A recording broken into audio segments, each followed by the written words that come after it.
Hi, everyone. Judge Andrew Napolitano here for Judging Freedom. Today is Tuesday, May 13th, 2025. Ambassador Charles Freeman will be here with us in just a moment. President Trump is in Saudi Arabia. Who won the war in Yemen? We'll be exploring all those ideas, but first this. While the markets are giving us whiplash, have you seen the price of gold? It's soaring. In the past 12 months, gold has risen to more than $3,000 an ounce. I'm so glad I bought my gold. It's not too late for you to buy yours. The same experts that predicted gold at $3,200 an ounce now predict gold at $4,500 or more in the next year. What's driving the price higher? Paper currencies.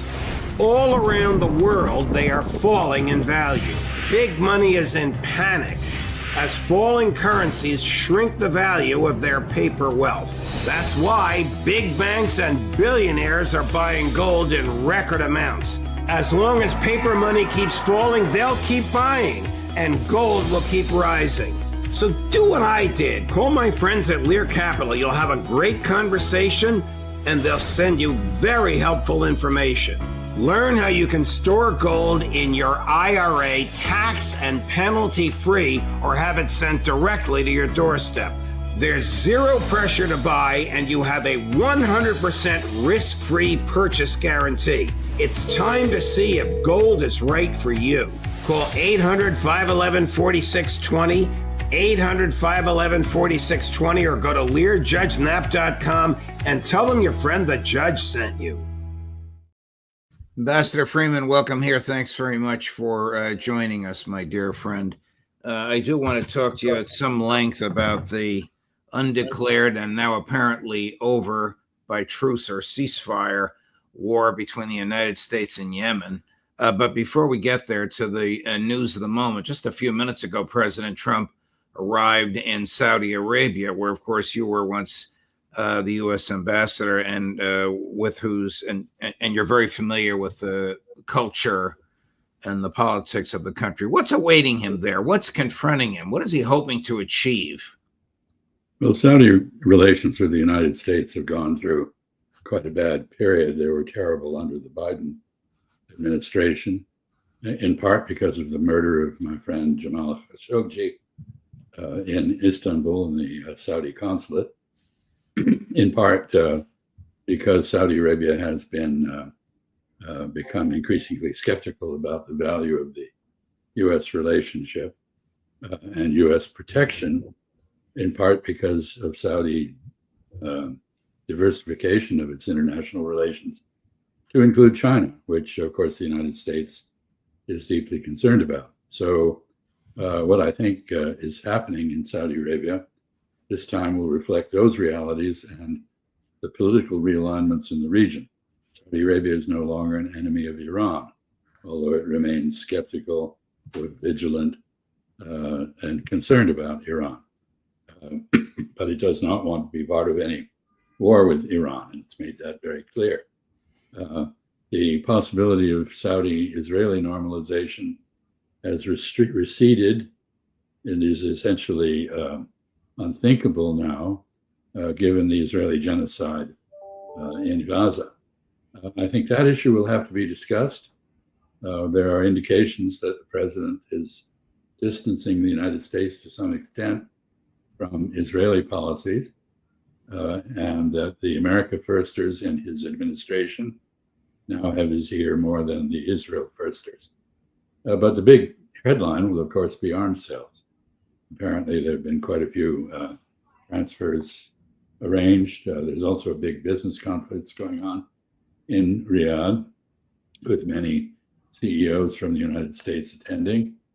And I would expect that there will be a lot of business done.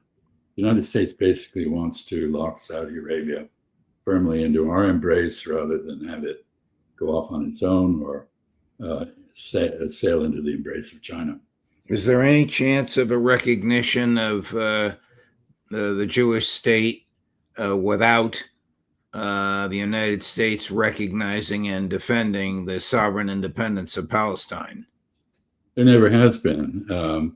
The Arabs have been consistent over many decades They're prepared to accept relations, normal relations with Israel, recognize it only if there is self-determination for the Palestinians, security for the Palestinians. That's been the position forever. And there have been several Arab peace initiatives which have offered peace to Israel. Israel has spurned that in favor of continued expansion and depopulation of Palestine, ethnic cleansing, and now genocide.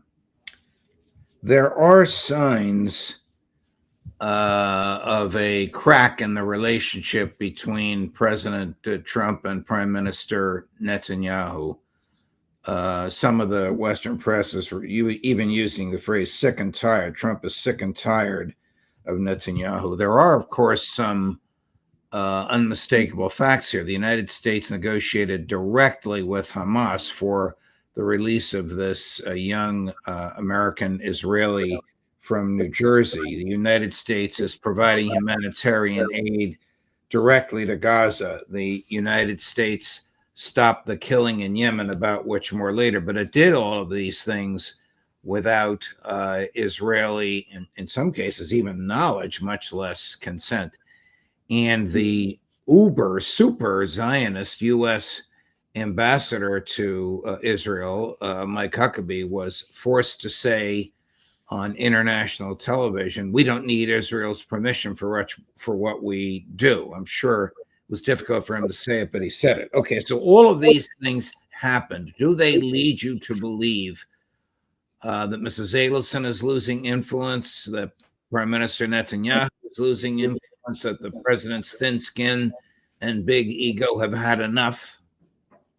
Well, the president certainly has every reason to be annoyed with Mr. Netanyahu, who's not an ally of the United States. He's a manipulator of American policy, contemptuous of the United States, and often at odds with the president, including Mr. Trump. So he certainly has reasons to want to distance himself from Mr. Netanyahu. I think history also shows that the only way you can have any progress on issues involving Israel, the Arabs and Palestinians, is if the United States takes the initiative and does what it believes necessary without regard to Israeli politics, which at the moment are in a particularly poisonous condition. Yes, I think America firsters are gaining ground on Israel firsters.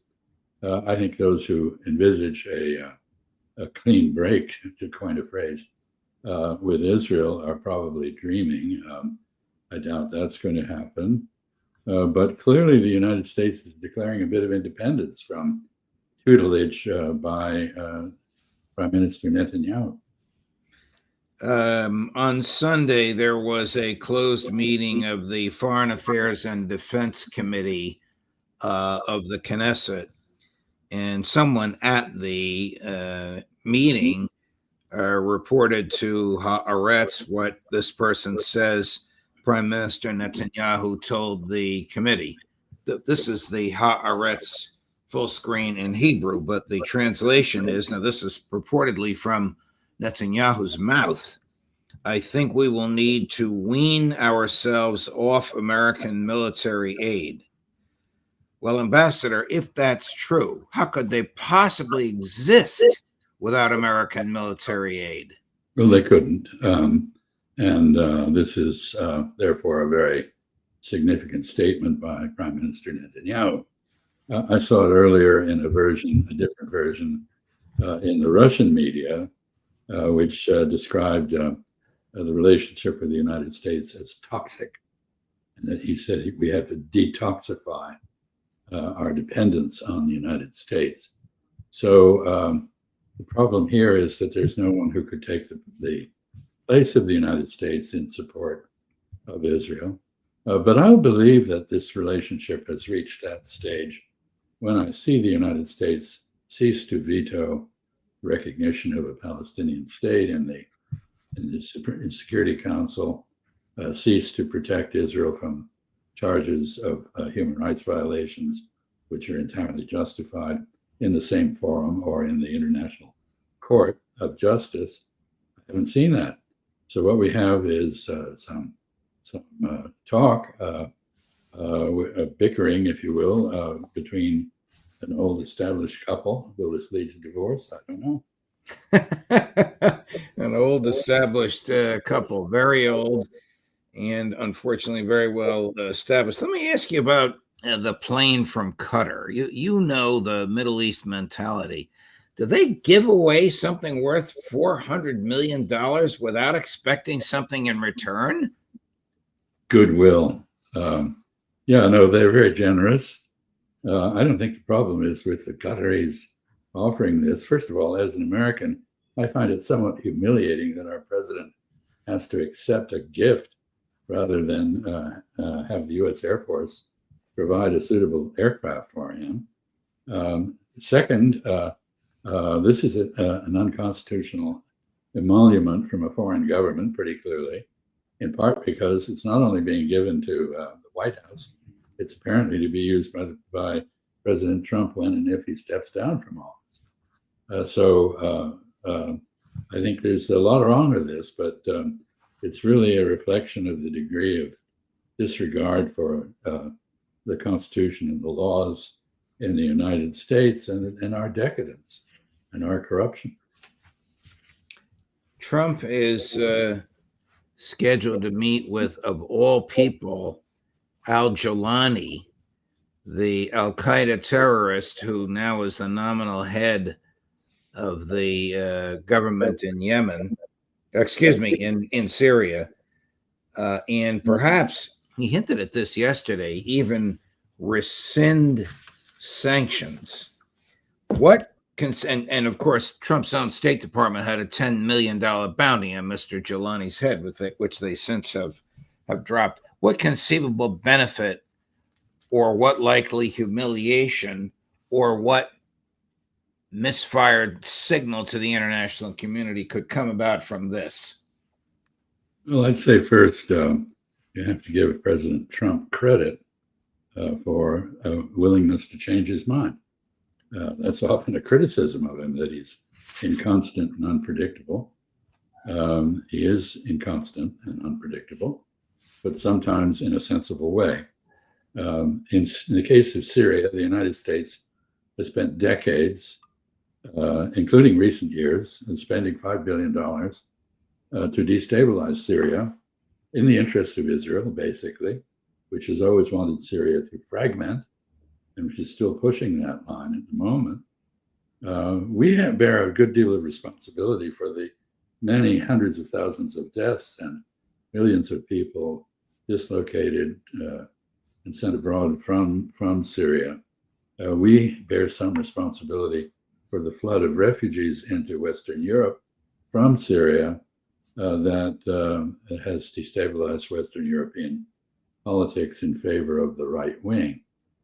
So if we're going to condemn meeting Mr. Jawlani, which others have done, as you see, then I think we have to accept that we also should condemn our earlier behavior. This is a classic case of the pursuit of American interests rather than Israeli interests, of American interests in establishing a decent relationship. And in the case of Syria, the sanctions should never have been put on. They have immiserated an enormous number of people. Syria can't recover without those sanctions being removed. So I think this is a case of realism triumphing over hypocrisy. Would have been better if they had never imposed the sanctions in the first place. I agree. Say, yeah. Here's President Trump yesterday teasing about the potential lifting of the sanctions. Chris, cut number 5. Don't underestimate Thursday in Turkey. President Erdogan is going to be a great host, and we are doing some work with him having to do with Syria, too, by the way. We're going to have to make a decision on the sanctions, which we may very well relieve. We may take them off of Syria because we want to give them a fresh start. I mean, you have to commend him for that. None of his predecessors was willing to do that. Is Well, Al Jilani going to become Thomas Jefferson?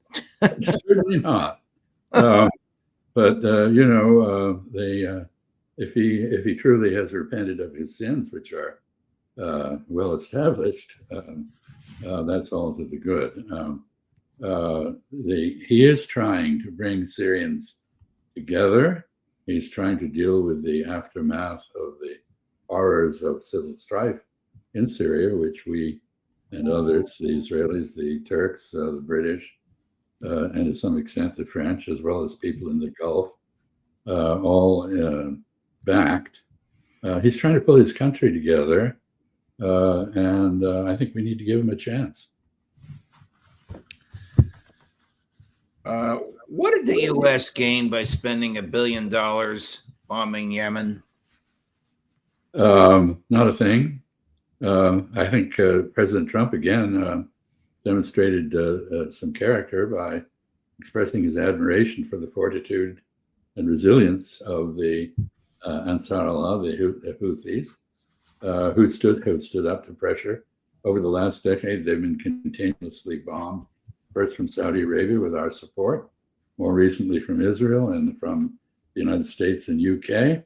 They have not flinched, and they have not conceded the point that they have the right, in fact, the obligation under the Genocide Convention to oppose the genocide in Gaza as best they can. And so they have reserved the right to continue to strike both Israel, which they have been able to do successfully despite Israeli air defenses, and shipping in the Red Sea that is bound to or from Israel or supportive of Israel. Let's get back to Prime Minister Netanyahu's lament, which we're not really certain how to translate it, but it's clearly a lament. He's either saying the relationship is toxic or we need to wean ourselves off of it. Either way, what will Netanyahu do if Trump and his negotiators agree to allow Iran a certain level of uranium enrichment for domestic, civilian, usually energy and hospital-related purposes? I think his government might fall.